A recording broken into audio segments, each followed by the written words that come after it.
Hello, hi, welcome to the Gooder Podcast. I'm your host, Diana Frike. As partner and CMO of Retail Voodoo, an award-winning branding agency, I have met and worked with some of the most amazing women in the naturals industry, food, beverage, wellness, fitness. And as such, I decided to create the Gooder Podcast to interview and highlight these great people and subject matter experts and have them share their insights, expertise, and passions in helping small businesses all around the world become gooder. I'm so excited to introduce my guest today. Cynthia Tice is founder of the Lily's Sweets, the no sugar added sweets brand made for chocolate lovers everywhere. She is this is my title. I hope you like it, Cynthia. She is a founding mama in the natural food industry, cutting her teeth by opening a natural grocery store back in Philly in 1978. And during this foundational time in the community, and with keen observations of the sweetening of the American diet and a longtime user of stevia, this opened the opportunity to experiment and create a chocolate treat to satisfy her own chocolate cravings. Today, Lily Sweets remains a leader in the no added sugar movement with the mission of reinventing the packaged food industry. And of course, since stepping down from Lily's, you can find her working with nonprofits and mentoring young entrepreneurs. Hi, Cynthia. Welcome.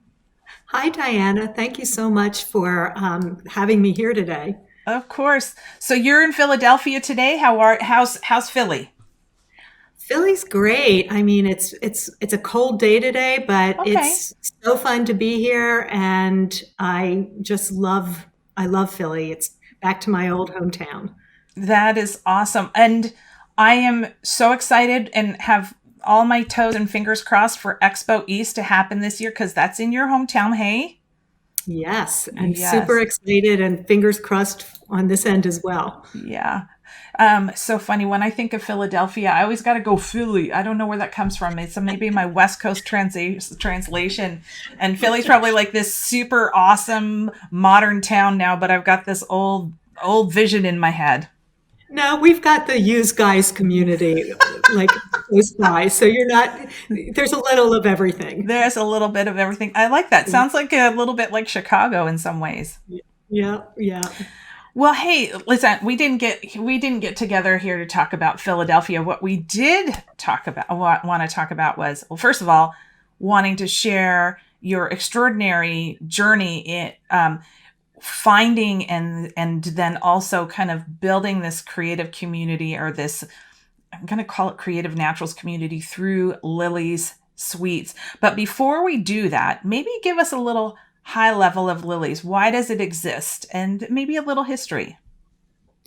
Sure. So, I mean, you kind of said it in the intro. I mean, Lily's really exists because I am an avowed chocoholic. I love chocolate, and I really got to the point where I wanted to eat it every single day, and I didn't want to eat a little bit. You know, people always say, "Oh, if you want a little chocolate, you can have chocolate every day. Just eat a little bit." Yeah. And moderation is not really part of my vocabulary, so that wasn't particularly a good option for me. Uh-huh. And I've been a sugar avoider for years. I mean, years and years and years. And since I wanted to really eat chocolate and eat it abundantly and joyfully and without censor, I really wanted to create a chocolate that was sugar-free, that tasted really, really good. Mm-hmm.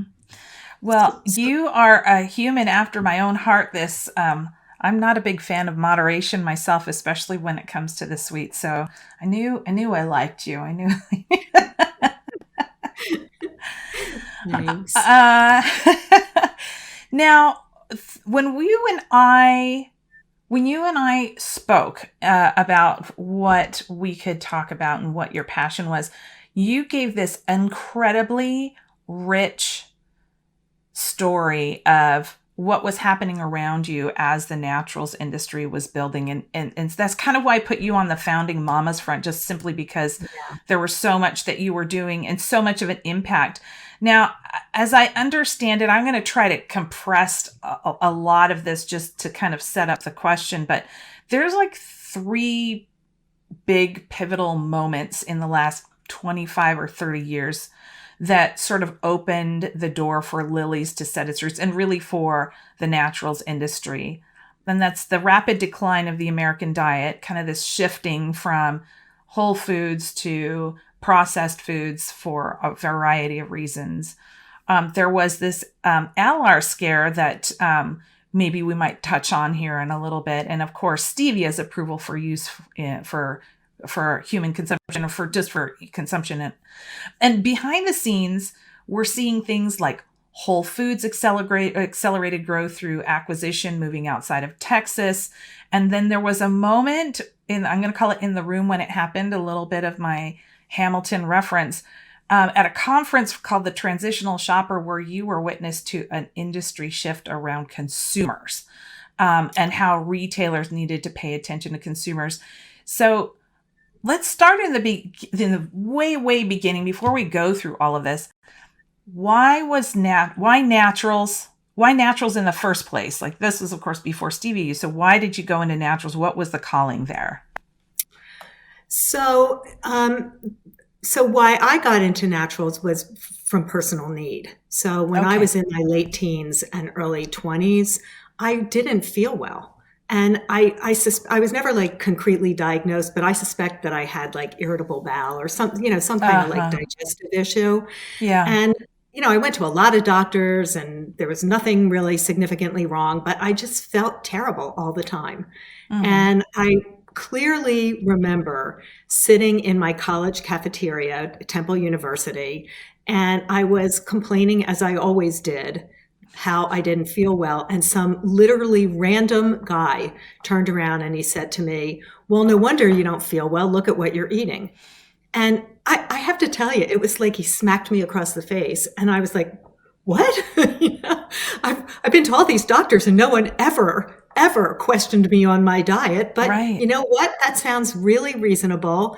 And I think I ought to consider that. Yeah. So I began to research on my own, and I wasn't eating anything that was natural in those days. It was all like, it was a diet that was like primarily like coffee and corn chips, Yeah. And so I changed my diet and I immediately felt better. I mean, it was so soon. And that was like, I became a zealot. I mean, I felt so much better, and it was so enormous to me that I just wanted to tell everybody. Mm-hmm. So I started with my family, and I'm sure I wasn't all that endearing because I used to, I would go to family dinner and bring my own food. But then I graduated college, and I come from a family of entrepreneurs. We're retailers. So at that point, my family said, "Well, what are you going to do next? And do you want to go to grad school? Do you want to, what are you going to do?" And I said, "I'd really like to open a natural food store." And that was 1978. And they lent me like 10 grand. And I opened a natural food store. Yep. And it was really tiny location. And in 2 years, I ended up moving. So in 1980, I moved to my second store. And I ended up owning and operating a natural food store in Philadelphia until 2000. Oh my gosh.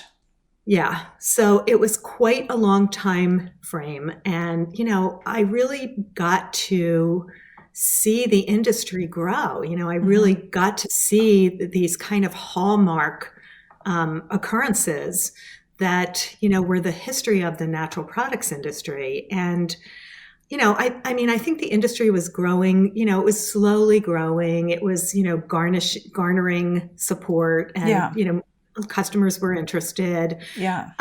But like somewhere around, and I'm pretty sure it was like around 1989 was when the Alar Scare happened. So the Alar is a chemical that is put on apples. And I'm pretty sure it's banned now, but there was a giant commotion about it. And Meryl Streep, who was a young mother at that time, formed a group called Mothers and Others and really publicized the fact that apples, were grown using this really dangerous chemical. Mm-hmm. And her point was that, apples are largely a child's first food. They're Yeah. one of children's first foods. They eat apple juice, they drink applesauce, they eat applesauce, drink apple Yeah. juice. And, Sure.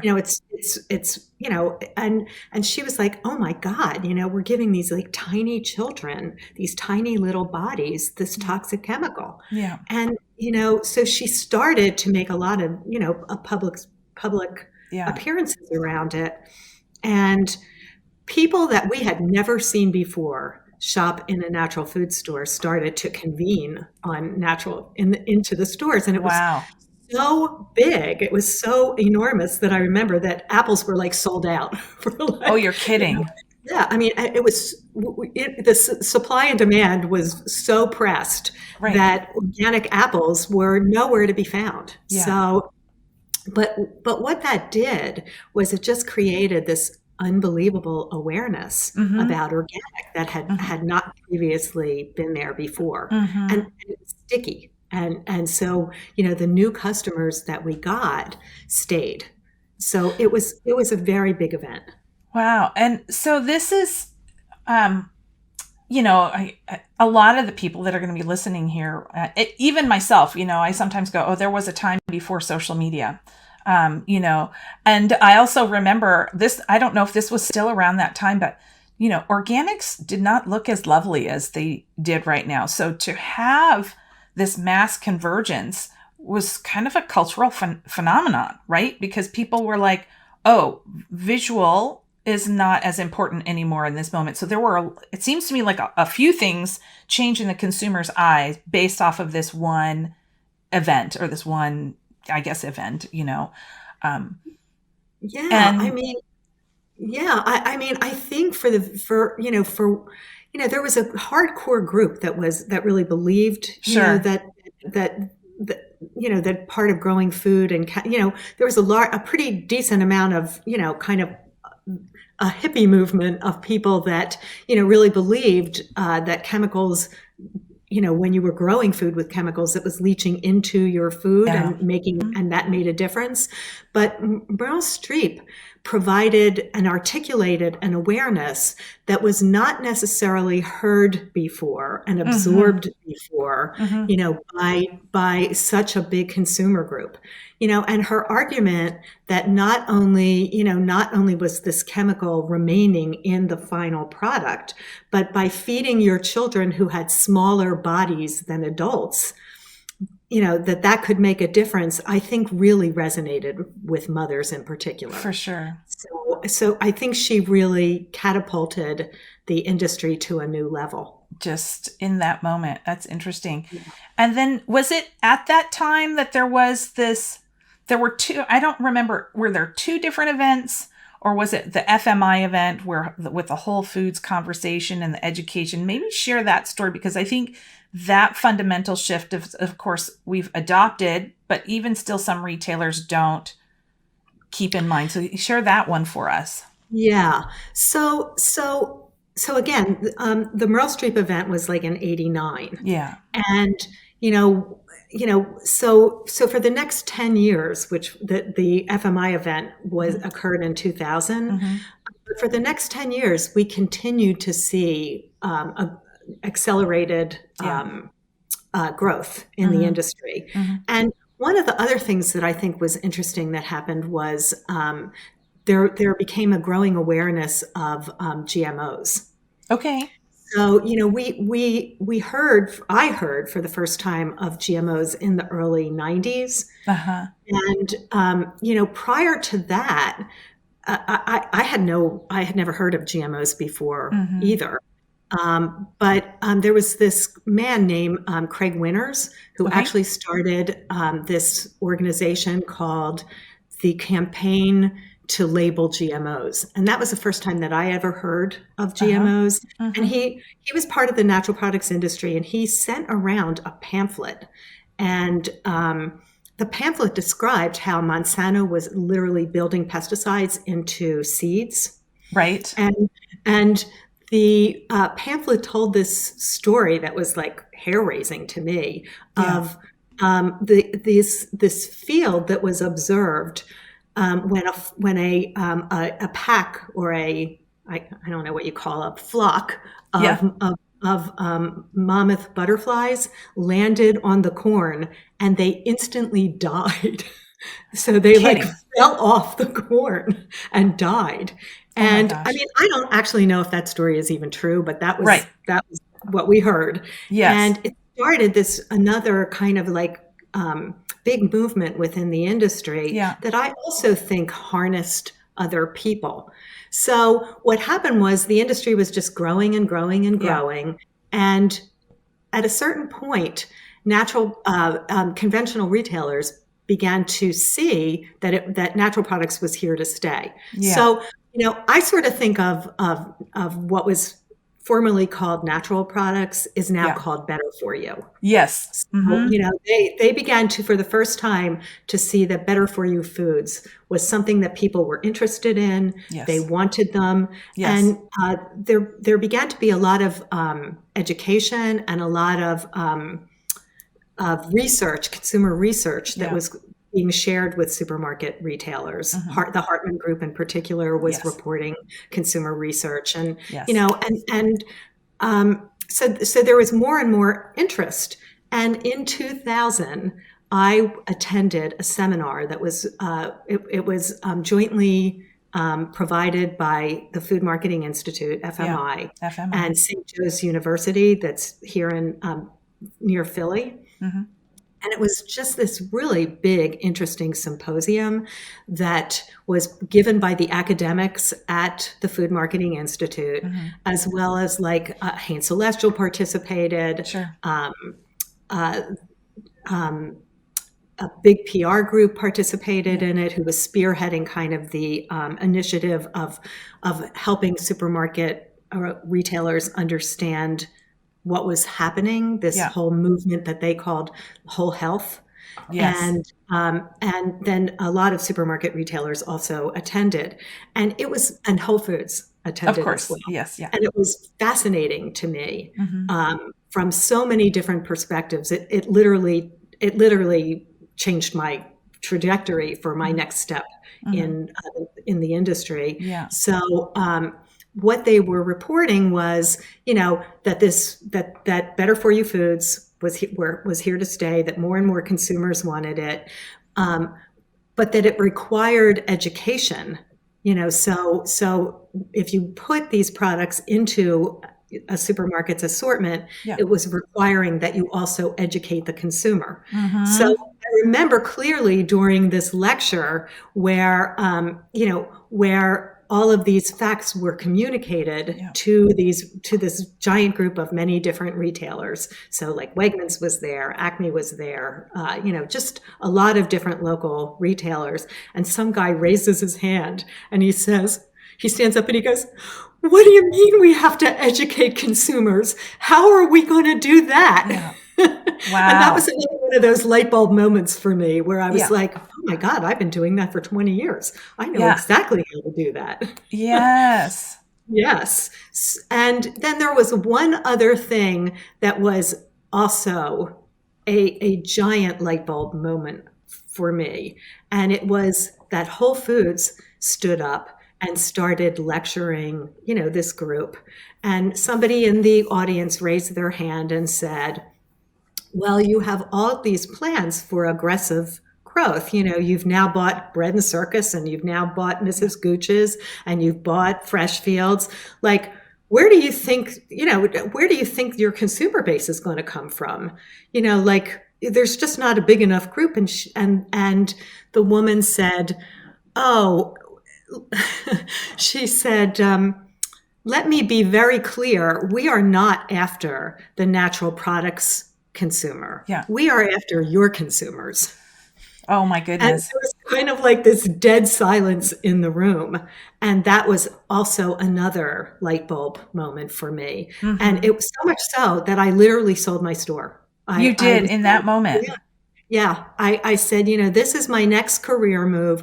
I was sort of at the point, during the time where I had been in the store, I had gotten married, I had children, I had a 10-year-old and a 7-year-old at home, and I wasn't seeing very much of them. And I thought, I'm gonna do something else, and I'm gonna Yeah. consult. And my first job is I'm gonna consult with supermarket retail Conventional. conventional grocers who really are struggling to have this expertise of how to Wow. attract Mhm. consumers that are interested in natural. And it was kind of a bold move for me, Yeah. but I did it. I cold called some retailers in our area. I fell into some really interesting um, clients, and I ended up doing consulting all across the country to retailers that, I kind of created this turnkey Yeah. program where Yeah. I would present an assortment and Yeah. then follow it up with marketing. And it was super Yes. fun. I loved it. And, I did that and then switched and went into including brands. And I did that Yes. for about, for until I launched Lily's. Until you launch Lily's.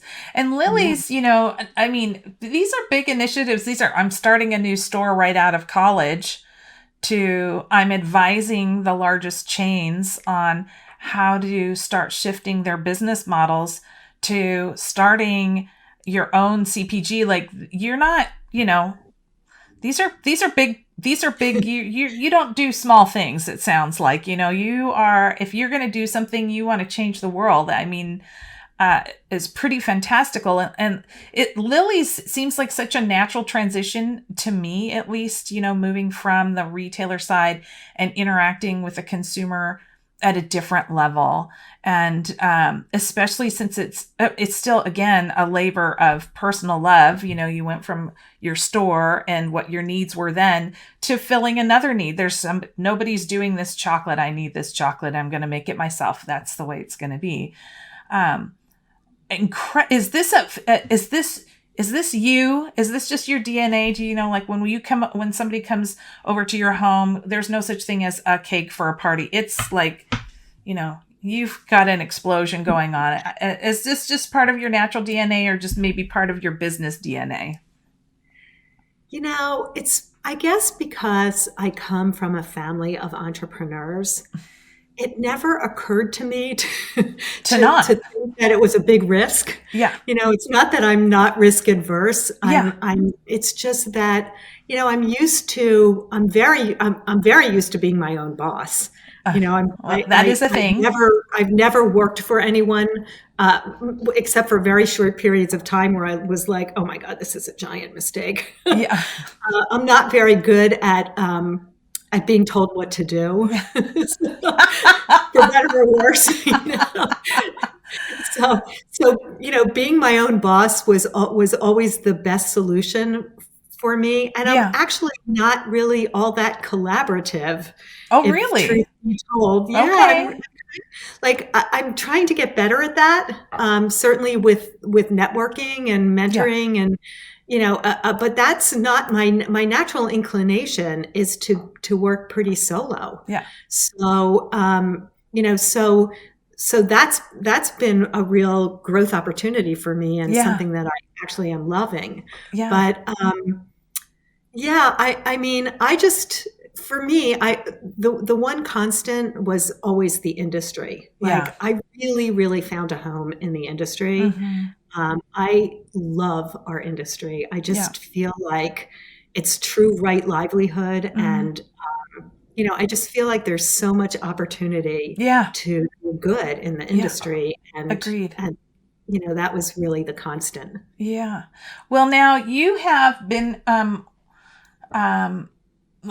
you've been at some kind of pivotal moments, especially in the last few years. I think Lily's is a giant example of um how food technology and ingredients, um, green science, all of these types of things have kind of created opportunities for us to have brands like Lily's. And then, of course, since then, there's been an explosion. Um, when you think back, I mean, Lily's is kind of a catalyst. Everybody's chasing after that brand because it's been kind of first to market and kind of getting it right. and meeting the consumer where their needs are in the mass consumption, mass consumption of chocolate. When you think of the naturals industry in general, are you looking at some certain things and kind of going, yeah, we got that right and that right? It may have taken a while. It may have been early on, but anything that you're particularly like, I'm glad we tackled that. That was important for us to do.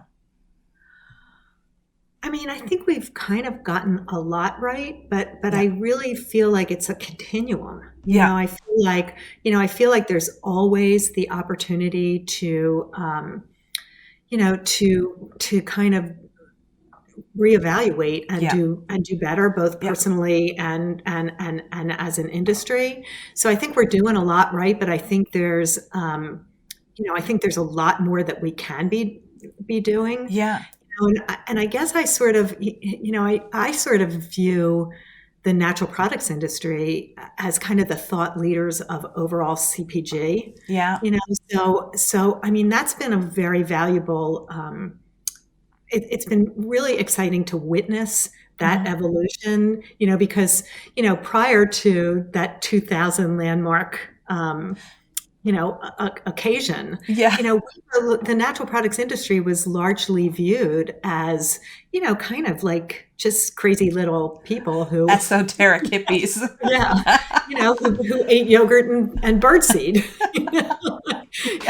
So, I remember. That was like, I mean, honestly, that was like one of the things that I feel like I've spent my career doing is kind of, like continuing to dispel that myth by trying to meet people where they live, in a place of real non-judgment, and sort of like seducing people into eating better. Ooh, there you go. I like that approach. Yes. Mm-hmm.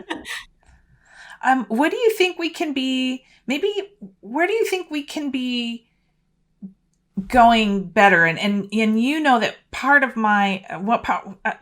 one of my two agendas with Gooder is for us to I think we've created a bubble just in the last couple of years of what naturals is, and I'm wanting to open that bubble back out, and I feel like we could be reaching back into communities that we're sort of have been ignoring, or that we could be taking care of better. So that's my personal opinion, and on where we can be doing better. How do we do that? Or how have you guys been doing that? Whether it's with your work that you're doing personally or through Lily's, how can we do better stretching out into these markets and these consumers?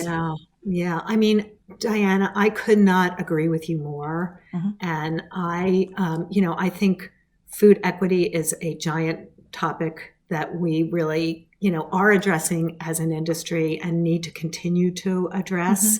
Mm-hmm. Mm-hmm. I mean, I'm like super excited to see, Lily's and other natural brands in true mainstream channels.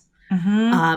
And I know that there's been this kind of dynamic tension about about saving, special items for natural only. Yeah. And I really, as a former natural products retailer, I truly understand, but I also really, really am proud to see my brand and other natural brands in retailers that are shopped by, people everywhere. Yeah. So that they are really accessible to everyone at price points that make them more accessible. So I embrace that expansion, and simultaneously that leads me back to the fact that I do view the natural products industry as kind of thought leaders. Yes. So I think there's room for everything, and I think that there will always be a place for specialty retailers, for sure. and there will always be a place for expansion. So I'm super excited to see that. Yeah. If you ask me something really specific, where I think we need to address a very specific need, I think we are not yet doing a good enough job with regards to sustainable packaging. Okay. I think that's a real area for opportunity Mm-hmm. that's really still pretty new. Mm-hmm. I think we really need to address it. I Mm-hmm. mean, the I was shared some pictures recently of plastics in landfills, Yeah. and it was a shocking, it was just a shocking photograph. Yeah. And I was shared this statistic that even within recycling plants, it's something like only 7% of plastics or 8%, some super low Yeah. number are actually being recycled. Yeah. So my hope is, and something that I would personally like to get more involved in, Okay. is how can we solve how can we solve that? And Yeah. I think there's some super creative, interesting ideas floating around out there, and maybe some interim steps too. But Yeah. that to me is something that I think as an industry we could be doing better and addressing a little bit more rigorously. Yeah. Who was I talking to recently? Somebody I interviewed. Oh, her podcast goes live in a couple of weeks. Her name is Maggie from 8 Track Foods, but she said she was talking about the waste that the industry creates in general. Like she said she had an aha moment at the trade show when she was looking around at Expo and looking at Yeah, all the waste that the trade show creates. yeah, So like kind of along the same lines as you is like we're thought leaders. We could be doing better, but it's almost like two sides of the coin. We have to create something so that we don't continue the situation, and yet there's a big mess to clean up as well because the stuff that's out there now, something has to be done with that at the same time. So almost like there's two conversations to solve the one common problem. Yeah. yes, I Yeah. totally agree. Yeah. I totally agree. Yeah. Yeah. Yeah, and there are some really cool initiatives out there now with like collecting food from restaurants and, Yes. bringing it to populations that need it. Yeah. I think that, I think the past year has been like so hard, but I Yeah. also think, with the pandemic, but I Yeah. also think that early in the pandemic, I was part of a webinar where the presenter said something about, the pandemic has been it's like Mother Nature gave everybody a timeout, Yeah. Agreed. Yeah. and I think there's been some spectacular thought, around, really important issues that were perhaps accelerated by the fact that people really had time to think. Yeah. Well, we had a double whammy, I think, between the pandemic and then a lot of things from the BLM movement and now Yes. our Asian Yeah. families and communities. You can't help to think that it's all sort of related. You get cooped up for a while, everything accelerates, everybody's angry. Politics had absolutely added fuel to the fire. And then we've got media and everybody's translation of that. It's just kind of turned into this whirlpool. And I think Yes. it distracts us. All of that is distracting us from some of these bigger things like, hey, the planet's being polluted to death. And we're eating toxins and insert. All of this other stuff becomes so noisy that we don't have time to deal with these other issues. Like, oh, sometimes, it's exhausting. Which thing do I want to take on first? So it's good that Yes. there's folks like yourself that are like, I'm going to commit to this. I really want to. And, that we have groups of people instead of everybody being spread thin. We have groups that do this and groups that do this. So that's, it's pretty fantastic. Yeah, really well stated, Diana, Yeah. because, I guess, look, I'm in a different place in my career, so I have the Yeah. luxury of having to be able to think about this. But Yeah. you're 100% right. Like there's been so much suffering, and I don't want to suggest for a minute that it's been anything but so sad. Yeah. But I think your observation is 100% accurate in that there's been a great deal of opportunity to self-reflect because of the timeout. Like Yeah. I think everybody's inspecting who they are and how Yeah. they who they are within a community, within a family, within the global world. So you're right. It's a giant timeout, and it was much longer than all of us expected. And we still have some time left. Maybe that's a challenge for us, is kind of go before we get back to our crazy schedules, maybe be conscious and aware and make some conscious decisions about how you're going to move forward in life. Absolutely. Yeah. Absolutely. Cynthia, I want to talk a little bit. I want to kind of just shift into leadership and mentoring, right? So, yeah, okay, we've identified that you don't like to be managed. I'm going to use the word managed, but I'm sure you've been mentored. You can't be a leader the way you are now without mentorship, and that may have been indirectly through your family experience, just growing up around that. Clearly an important part of your story. And your brand could not grow without you doing mentorship. You could not do everything. So in some ways, while you do have that, I'm going to do it myself, there's no way Lily's would be where it is now. So it's kind of like the $1 million question that I think a lot of people have when they want to be a Cynthia Tice is, how do I let go of my baby?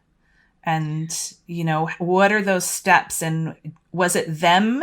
Was it your team that helped you get out of it? Or did you have somebody external? Like, that's the $1 million question. How do I live on? How do I know my baby's going to be taken care of?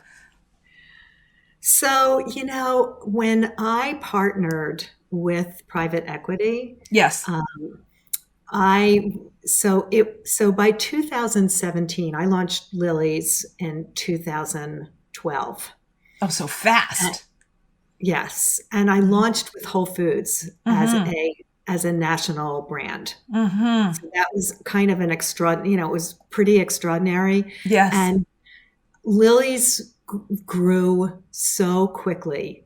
And I had by then had a lot of experience with brands. I helped launch some. I did category management for supermarkets. So I had a lot of experience with seeing how brands performed. Yep. And I saw Lily's and I was like, oh my God, something extraordinary is happening. Like it's gaining extraordinary acceptance in a really, really fast way. Yeah. And my team, when I partnered with VMG, was myself, my 2 kids who were in their early 20s, and one other person. Okay. And I was literally running in place. And I was like, oh my God, what am I going to do? Like, I'm not a team builder. Like, I am seriously not a team. Like, I was in my 60s. I knew myself well enough to know that's not my skill set. This is my skill set. I did what I'm good at, and I did a good job. But building a team is not my skill set. And that was like the impetus for partnering.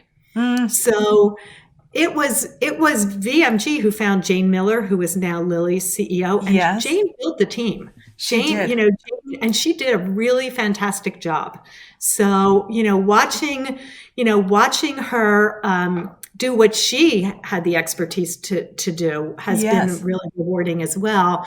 And I just feel really, it was not easy to let go of. It wasn't. It wasn't. It was, but I really just felt like it was like Lily's was extraordinary. Like there was something extraordinary happening. And I felt like I really wanted to see it reach its full potential. And I felt like I better do something to facilitate that. And I did a year of due diligence, and this seemed like the best, choice. And I feel like it was an excellent choice. And, so it's been like super exciting to watch, to watch this new team come on and like take Lily's to the next chapter. Yeah. And I think one of the things that really helped me, because it was really hard,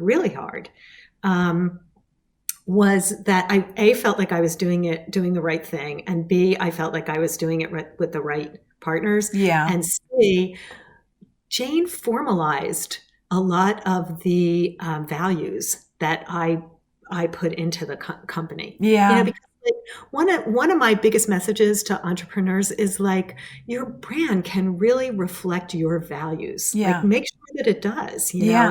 it's a real opportunity to, it's like your brand is like a blank canvas that you can paint with your values. So I was super happy that that was really important to me, and that was, really maintained. Yeah.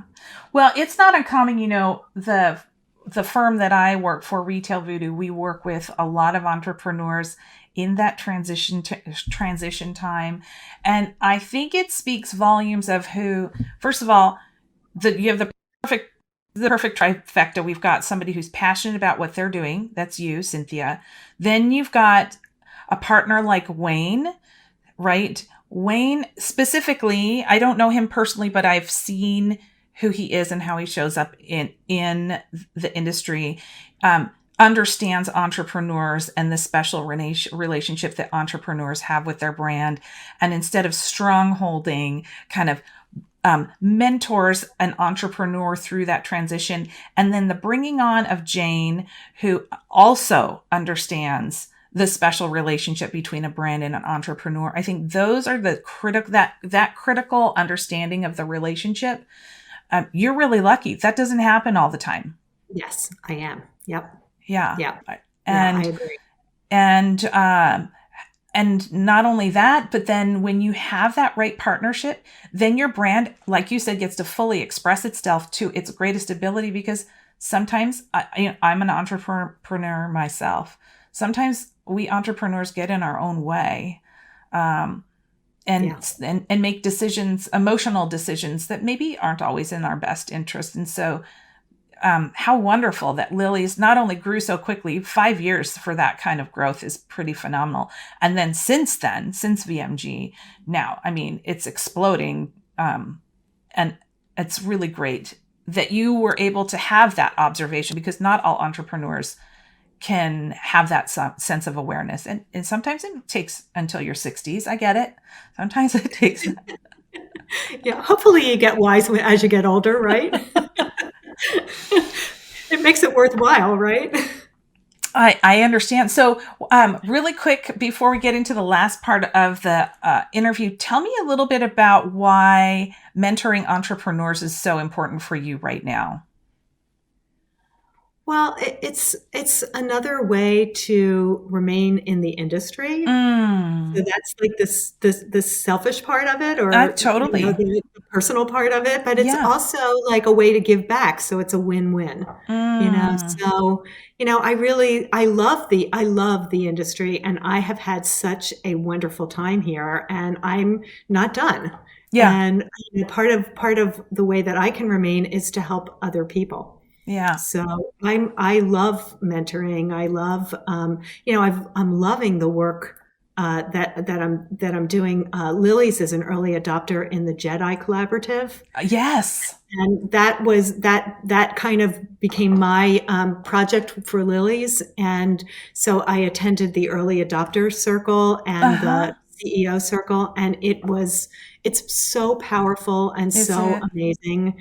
So I'm so grateful that I had that opportunity. And Lily's is also a mission-based company, and we donate to childhood wellness initiatives. I love it. And I'm the chair of the charitable giving committee. So that's wonderful. been really rewarding. Yes. So, I mean, the work that I remain active in has been just, it's been just really personally rewarding, and it's also provided, an opportunity for me to kind of expand and do things that I haven't done before, like collaboration. So that's kind of good too. That's so funny. It's so funny. I think we might be daughters from an adopted mother or something. Like, I'm just hearing so much about how I operate coming from you. It's fun to see. It's fun to see that. I just wonder. You already kind of gave. Is there some? You already kind of talked about this a little bit, but is there some advice that you find yourself consistently giving to entrepreneurs, particularly those that are looking to do a transition, like they're looking forward to that transition? So I would say, like, I haven't really I haven't really had the opportunity yet to mentor people who have been approaching a Oh, transition. okay. So more But, earlier on. but I think if I did, I would encourage them to really be thoughtful about their expectations and communicate those expectations up front so Mm-hmm. that everyone can align. Because Yeah. I think that that's where people can really get tripped up. Yeah.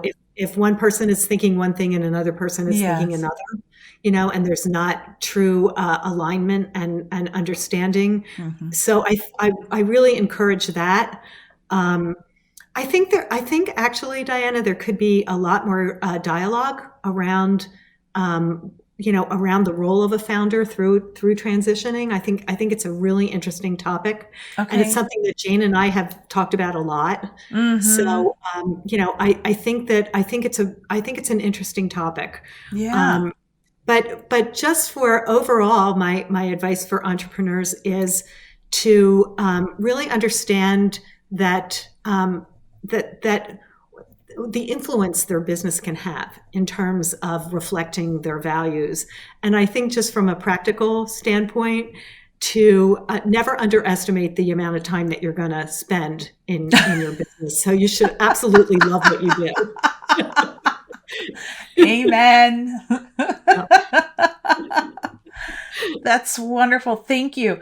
Cynthia, thank you so much for sharing about these things. I have a last few questions that I like to ask everybody. So the first one is there any kind of interesting fact that you like to share about chocolate or lilies or just the industry in general? Some sort of happy hour tidbit.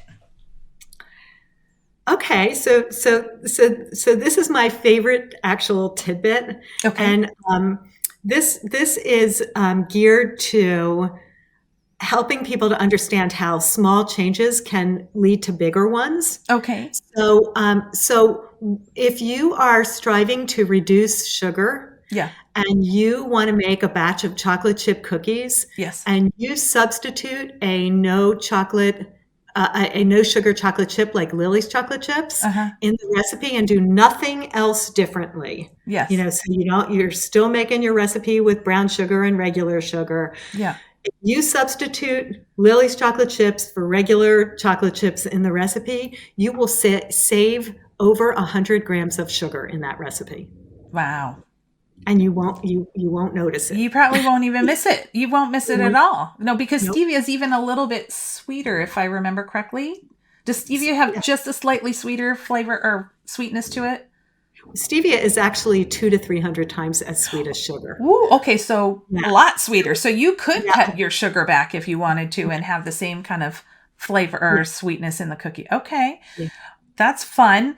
Let's talk about some other women leaders or women rising stars that you are excited to be watching and that could maybe use a little shout out right now. So my personal favorite rising star is a woman named Audra Wilford, Okay. and she is not in our industry per se. She actually is the founder of two organizations. One is a nonprofit called the Max Love Project, Okay. and they are the recipient of the most of Lily's charitable donations. Oh, Because Audra is Max's mother, and Max is, I think, 13, and he was diagnosed with brain cancer when he was 3. mm, And he is doing really well because his parents have committed their lives to thrivership. thrivership. And Okay. And they began to, when Max received his diagnosis, they began to focus on quality of life and ways that he could just thrive in the face of this illness for as long as he could. Mm, And they learned as they went, and they did a lot of adjunct treatment, in addition to chemotherapy and radiation and surgery and, traditional medical treatment. They also developed this whole plethora of evidence-based strategies to assist him as he went through, as he lived his life. Mm-hmm. And they shared with countless other families whose children had also been diagnosed, and hence the Max Love Project was born. And they have partnered with dietitians and children's hospitals and oncologists, and they just bring enormous hope and relief to just families all over the country. And honestly, I am so impressed with people who use their opportunity, whether it be opportunity born from privilege or strife, Mm-hmm. to lift up people around them. To me, that's just super impressive. And I can't think of anyone that has done a better job than this woman, Audra. So Wow. I'll she's have to my check that rising out. star. I And love it.